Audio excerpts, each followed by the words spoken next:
Hi there everyone. It's been a bit of a challenging week here in the garden. We've been through a bit of a heat wave with temperatures reaching over 40 degrees Celsius, which is over 100 degrees Fahrenheit.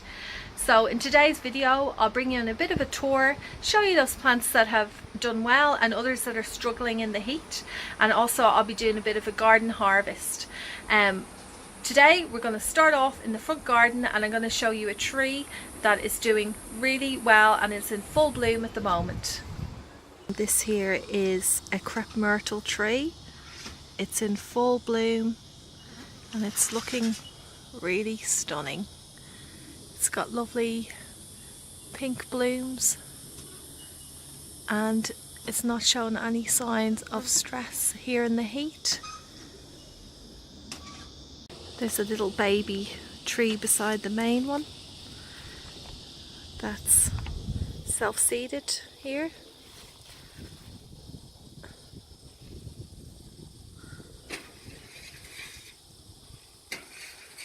It's looking lovely. I have planted another tree in the front garden as well. The flowers are a slightly deeper pink colour, but that one's only a little baby at the moment. It will take a few years for it to reach the size of this one.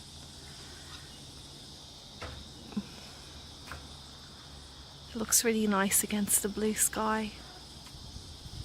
And this is the cut flower garden. And I have a couple of plants here that are in bloom. I have those lovely fiery vibrant sunflowers and this Amaranth, which I've grown for the first time this year, so we'll have a look at them. I have about 3 plants here, and what I find is if you cut off the main flower head, the side flowers seem to grow a bit stronger and look really nice. I'm really enjoying these colours. I've never grown this sunflower before, but I'll definitely be saving seeds for next year. So I'm going to cut a few of these flowers off now to bring inside into the house.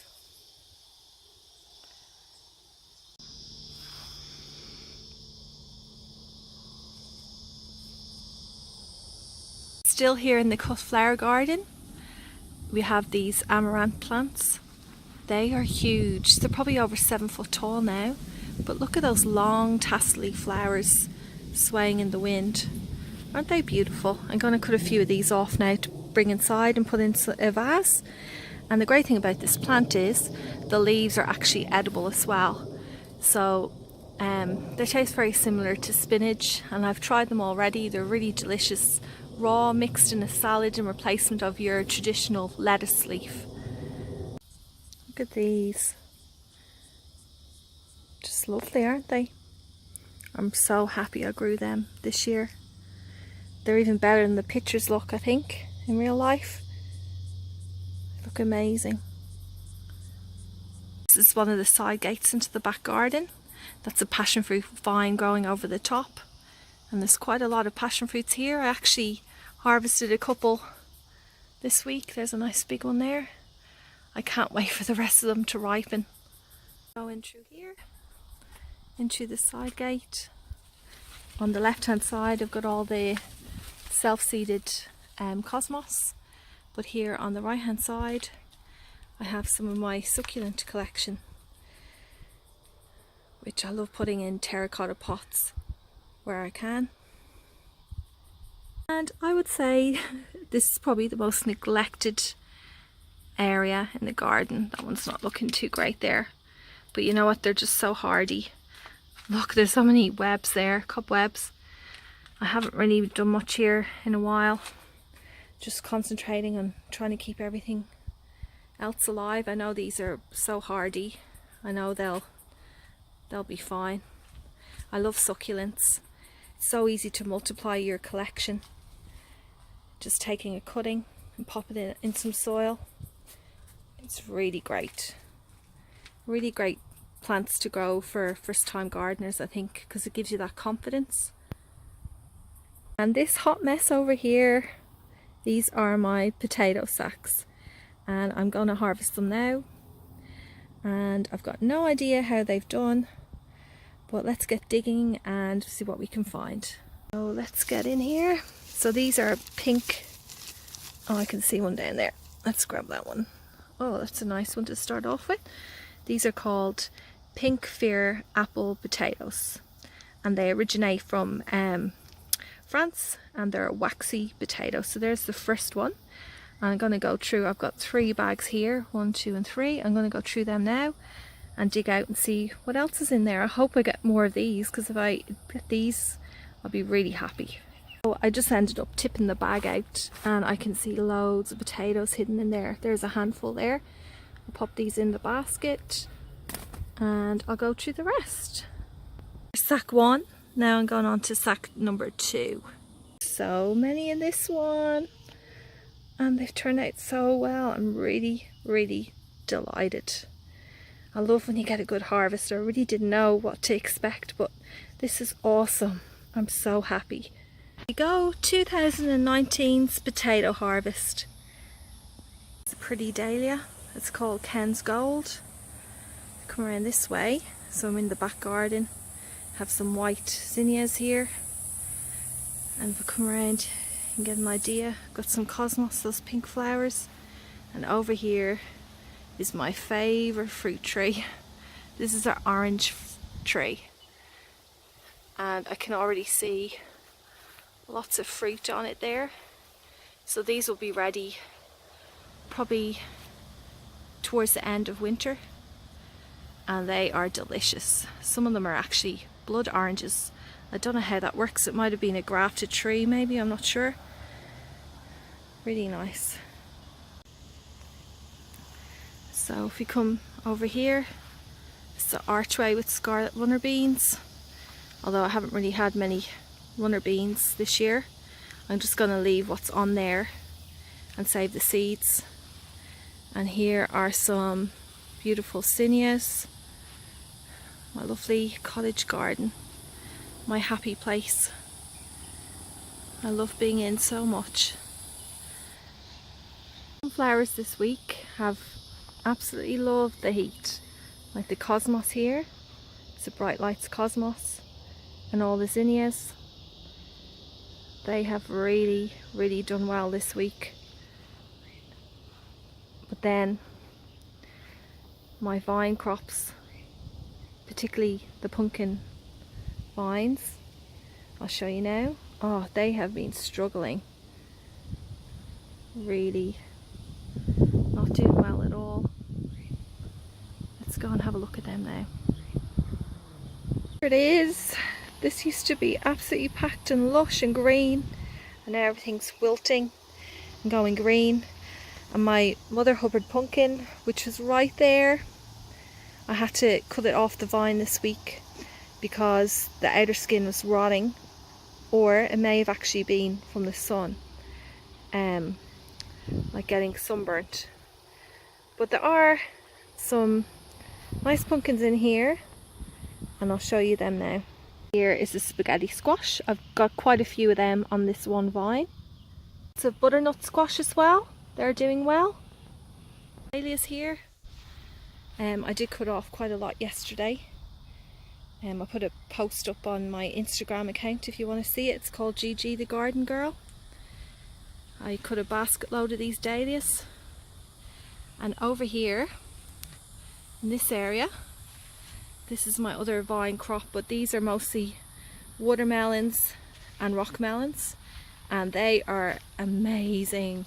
I just can't get over how well these have grown. They're literally taking over the whole area. It's so cool. There's a nice little sunflower there. I love popping them all around the garden. Bit of extra bright colours. Attract the pollinators. And they look beautiful too. In here, I haven't really thought this out very well because we do get snakes here. We get red belly black snakes, and we also get eastern brown snakes. So I'm really, if I'm going to be searching for anything in here, I'm going to be putting my boots on. But I just wanted to show you in here. I did find this today. Look, it's my first rock melon. I've got no idea what it's called, but I am excited. And look, I can see a little bee in there. Oh, you probably can't see it. It's pollinating one of the flowers. But does anyone recognise this one? Because it was from a mix pack and I don't know what it is. It's a bit of an unusual shape. I guess I might have to wait until it's a bit bigger to find out what exactly it's called. Next video I was showing you these Thai pink egg tomatoes, and I said we'll have a look when they start to actually ripen, and there's one in here now and that's it there, it's ready. Can you see that beautiful pink colour? I tried one of these, they're really tasty. They're really a fleshy tomato. I wonder if they'd be good to make into maybe a sauce or something. But yeah, I definitely recommend growing these. As I said before, this is only one plant here, it's a bush variety, and there's about 50 tomatoes on it, all waiting to ripen. But there you go, there's the first one there. The chickens come over and say hi to us. Fudgy! Come here, Fudge! Come here! Do you want to try some of this tomato? Come here, I'll let you have some. Come here. You can try one of these. Come on. Come on, girls. There's the three of them. Aren't they so cute? Here, girls. Here's a tomato. Come on, you can have some. Go on. Do you want it? How about I put it down on the ground and you can eat it? Oh, you're a bit nervous. There you go. You can have it, girls. There's plenty to share. You can have that one. And down here I have apple cucumbers. Oh, look at all this grass going everywhere.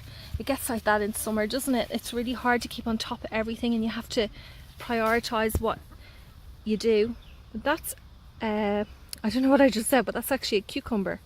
It's a crystal apple cucumber.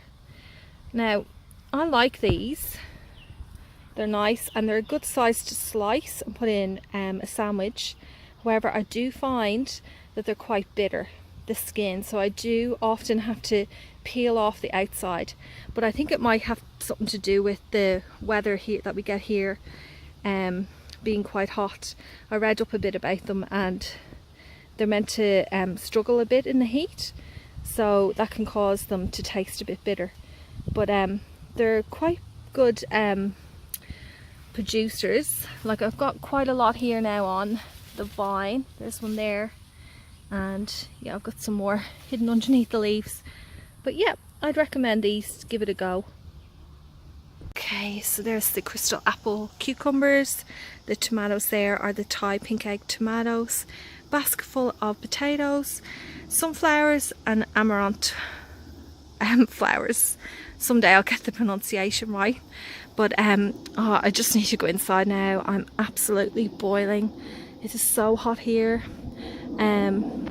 So yeah, I'll bring all these inside and get those potatoes washed and in on the boil. Thank you for watching today's video. I hope you enjoyed it.